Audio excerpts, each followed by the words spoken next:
All right, guys, welcome back to another video. It's your man Jay. Today we're looking at hardware and Google's change in hardware. So here's the 8A and the 8 Pro. This is the 9 Pro and the 9 Pro XL.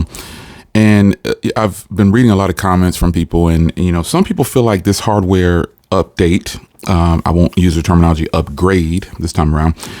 Some people feel like this hardware change from this style to this style really didn't do the phone any justice.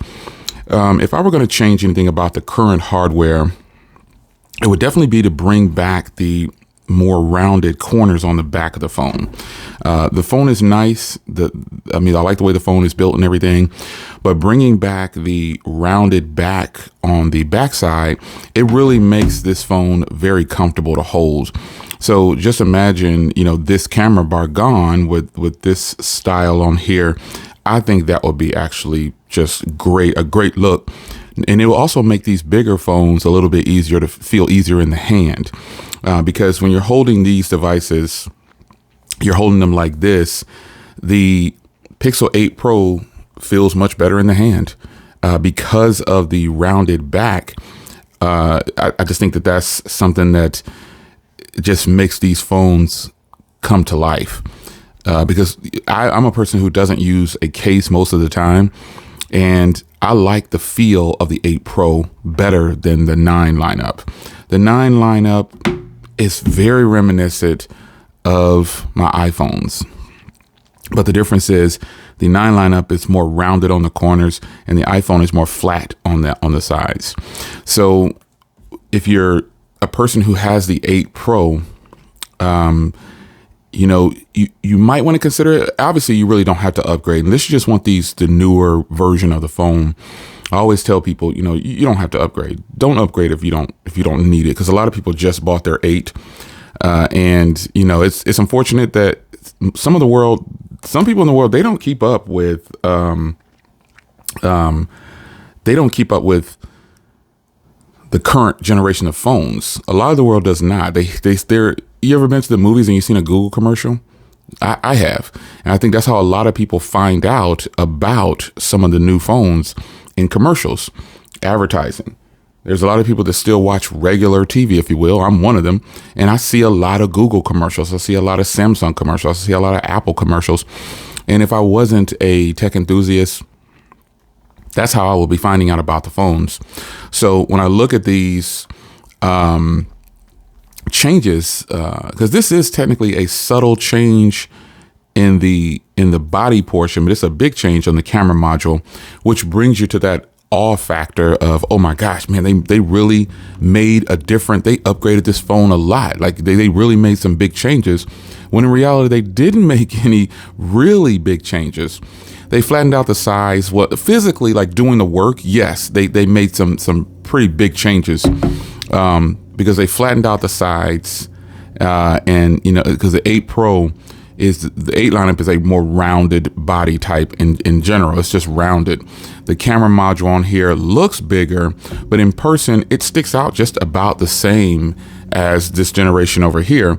It's just that the way the camera module is made, it looks like this one is bigger because it kind of offsets and sticks away from the device separately in the way it's built. I like this design better.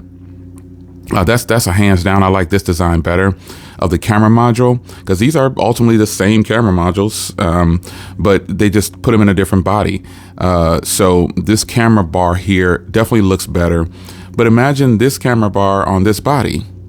Yeah, imagine this camera bar on this body. It would look phenomenal. But I think with companies, they're already like 4 to 5 steps ahead. So they already know what the next generation of the Pixel is going to look like. They're just determining this. And I say that with full confidence, because back in the day, I used to go to meetings privately for companies and look at their new devices that are launching 3 years in advance. And so they know exactly, like what they're going to bring out when it comes to the hardware on the phones. They have all these different prototypes, and they're deciding on which one would look best. And the tough part about that is, if you're going into the future phones, you could make a mistake. You could make a mistake. Now, Google's generation like this is the 8A. I think it's a good representation that Google is trying to do something subtle But I would have loved to find this particular this rounded body style. First of all, can we just appreciate this color? This is these are the latest green colors from Google from the 8 lineup. And I mean, these greens are just absolutely beautiful. This deeper green is really nice. And I would have loved to have seen something like that on these Pro models. The Pro models get these colors that are just kind of neutral, if you will. And they'll bring out 1 or 2 Pro model that is a little flashy, if you will, or a little to the left. But some of these colors like this look really sleek, and they don't bring them to the Pro models for some reason. Why they don't do that, I don't know. I think they would sell a lot. Like, why isn't there a deep red color for these Pro models? Like for any company, like hardly any company. OnePlus done it. OnePlus did it with the OnePlus Open. Here's my Open. OnePlus has a nice deep red color for the Open. And I really appreciate what they're doing. I just wish companies would bring out the phones and just bring all the colors. But yeah, there's plenty of reasons that Google can still make some refinements and improvements to their lineup.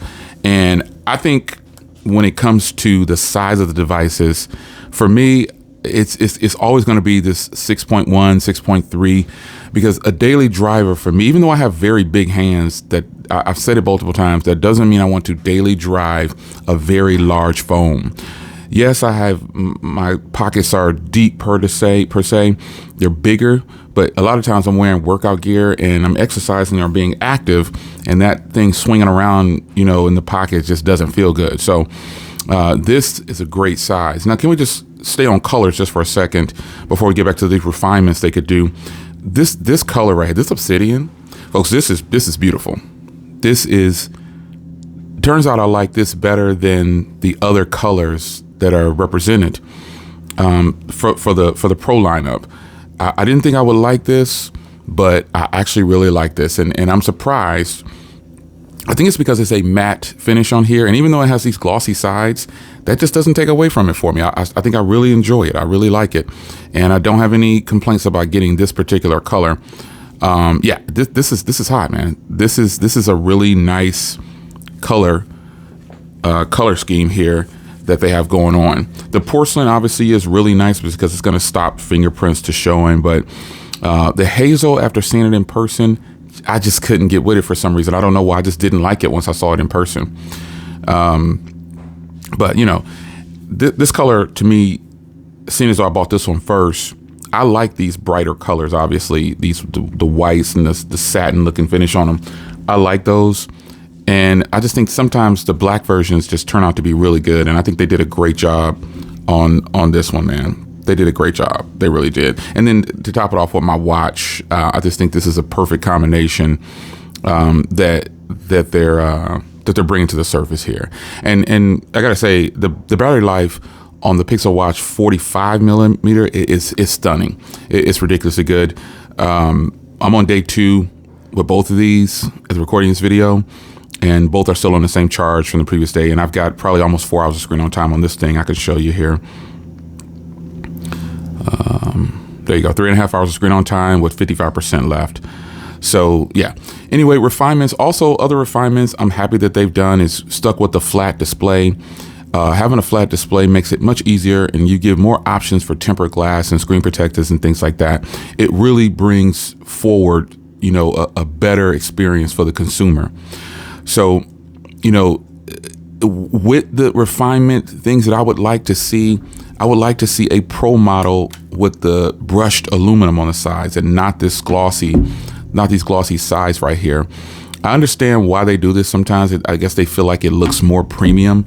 But in reality, I think if you have a situation where you want something to feel premium or more put together, I think Apple did it great with the brush. They pretty much gave me what I wanted from Google's devices. They have the brushed aluminum sides. This is titanium, but they have the brush sides. It's not glossy.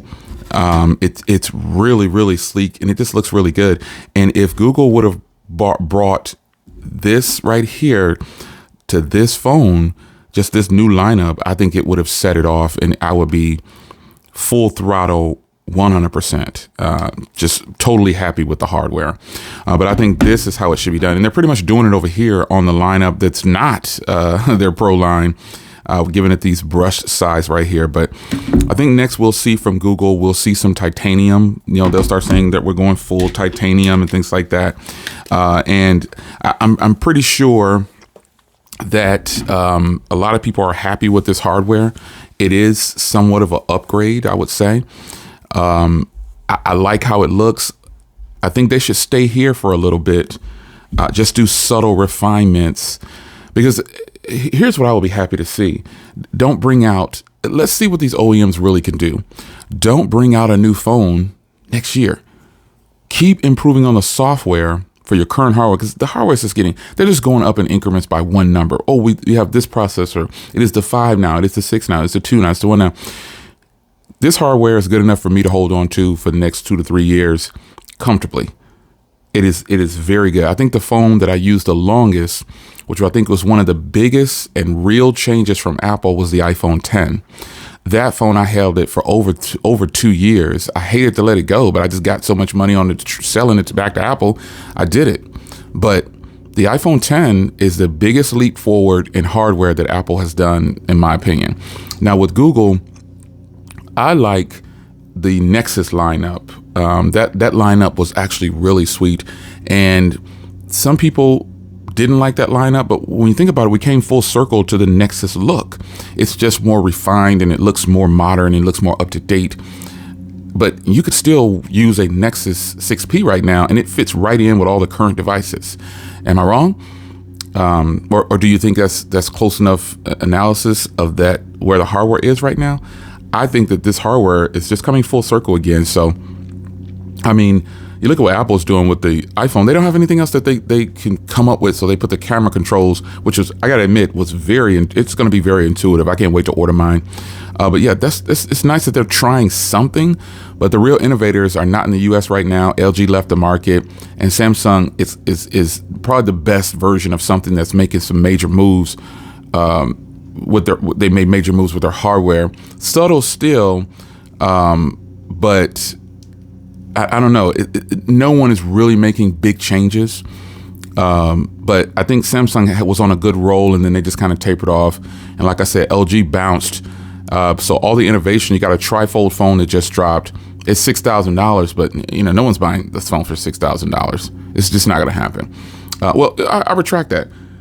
Regular consumers are not buying this phone for $6,000, and content creators will only buy it just to show it and get the return on the investment if you have the numbers to produce that kind of revenue on your channel. So, Google's step in the right direction. I'm excited for this change. I definitely, again, like the way this feels. The 8 feels. In comparison, even this matte feel on here feels different. It's a softer matte feel on here than it is with these new Pro models. So if you have the 8 model still and you have the 9, check it out for yourself. You'll see that the materials on the back of the 8 lineup is much softer, and that's not a bad thing. I like how it feels on the 8 lineup. So how do you think Google is moving along when with their transition to newer hardware? Because I think that companies should just stop making stuff and stop making this hardware and get the software right. Because you have companies like Samsung, they have a killer lineup. Like this phone right here, you can reach so many more people with this design right here, but they're not capitalizing on it. It's like consumers are afraid to go foldable for some reason, but this is in fact the best way to go if you like slab phones. It just is, and this is just a magnet back on there. But yeah, this is the best way to transition consumers. Imagine a folding Pixel, man. I think this will be so good. You can actually get a bigger screen too, because this is a big screen right here. I mean, look at this. This is a big screen. It's more screen, so you get more real estate because you can elongate it and it'll fold in half. So I genuinely believe that if companies paid more attention to what they already have and they focused on capitalizing in other areas other than just hardware. Everything is streaming services now. You have to pay for your services for things to work nowadays, and that's how companies started to get over on consumers. They started giving you a trial and getting you hooked on something, and then you got to pay for it afterwards. So anyway, hardware discussion. How did Google do with this particular with the moves that they're making? How are they doing in your eyes with the transition of their hardware? It's your man Jay. Hope to see you in the comments. Take care.